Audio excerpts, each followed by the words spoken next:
How to create AI mind maps using Mapify AI. First, open your web browser and go to mapify.so. Then, sign into your account, or click Get Started Free to create a free account if you don't already have one.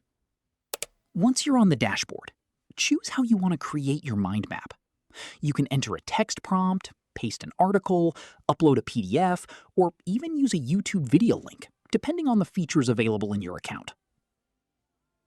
For this example, I'll enter the prompt Digital Marketing Strategies for Small Businesses. Then click Mapify. Mapify AI will analyze your input and automatically create a structured mind map with main topics and subtopics. Once the mind map is ready, click on any node to edit the text, add new branches, delete sections, or rearrange the layout to match your needs. Finally, click Export to download your mind map as an image, PDF, or another supported format.